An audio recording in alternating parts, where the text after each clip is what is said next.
सुप्रभात। आदरणीय प्रधानाचार्य जी, सभी शिक्षक शिक्षिकाओं, हमारे प्यारे विद्यार्थियों और भारत से जुड़े हर व्यक्ति को मैं नमस्कार करती हूँ।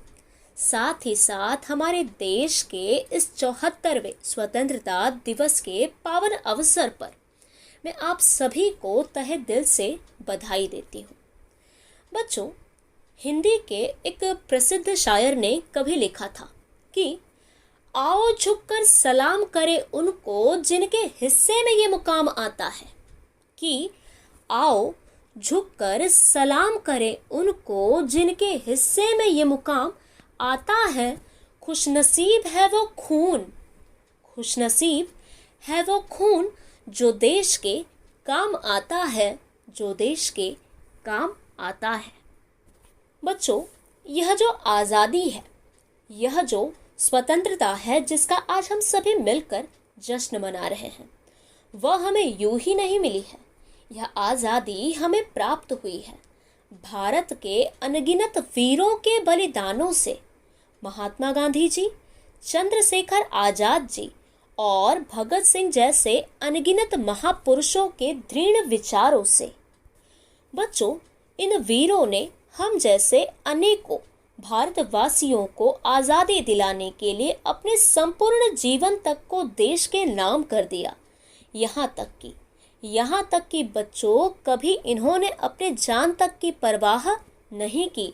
इनके जीवन में केवल एक ही उद्देश्य था कि भारत में रहने वाला प्रत्येक व्यक्ति केवल कर्मों से ही नहीं बल्कि अपने विचारों से भी आज़ाद हो। और उन वीरों, उन महापुरुषों के अथक परिश्रम के बाद बच्चों, 15 अगस्त 1947 को हमें आज़ादी मिली और तभी से इस दिन को हम स्वतंत्रता दिवस के रूप में मनाते आ रहे हैं। बच्चों, स्वतंत्रता शब्द का अर्थ होता है पूर्ण आज़ादी जिसमें किसी भी प्रकार की बंदिश ना हो, और यह हमें तकरीबन 200 वर्षों के कठिन संघर्षों के बाद, कठिन परिश्रमों के बाद प्राप्त हुई है। और आज के इस वर्तमान स्थिति को अगर हम देखें तो हमें यह पता चलता है कि पूरे विश्व में हमारे देश को कई नामों से जाना जाता है। कोई इसे भारत कहता है, कोई हिंदुस्तान कहता है, तो कोई इसे इंडिया के नाम से भी पुकारता है। अपनी आज़ादी को प्राप्त करने के बाद बच्चों, हमारा देश इतना सशक्त हो चुका है, इतना मजबूत हो चुका है बच्चों कि आज हर क्षेत्र में, चाहे वो क्षेत्र शिक्षा का हो, चाहे वो क्षेत्र कृषि का हो, विज्ञान का हो या चिकित्सा का हो, या फिर कोई भी देश हो या कोई भी मुकाम हो बच्चों, आज हर स्थिति में, हर क्षेत्र में हमें भारत का ही परचम लहराता दिखाई देता है। और ये तभी संभव हो पाया जब भारत में रहने वाले प्रत्येक व्यक्ति ने एकजुट होकर कार्य करना प्रारंभ किया। इतना ही नहीं, आज पूरे विश्व में हमारे देश को अनेक जाति, धर्म और राज्य होने के बावजूद भी हमें हमारी संस्कृति, सभ्यता और भाईचारे के लिए एक मिसाल के तौर पर देखा जाता है।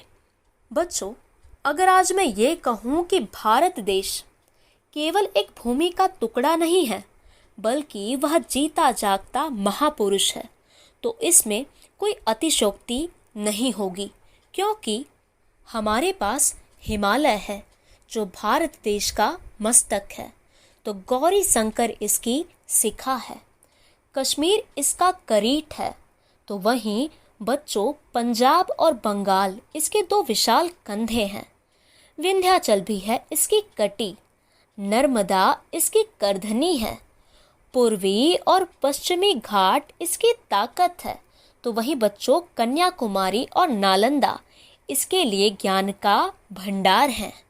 बच्चों, अगर सीधे सीधे शब्दों में मैं कहूँ तो अर्पण और समर्पण वाले इस पवित्र भूमि वाले देश में अहिंसा के बल पर हमने मिलकर अनेकता में एकता लाने का कार्य किया है।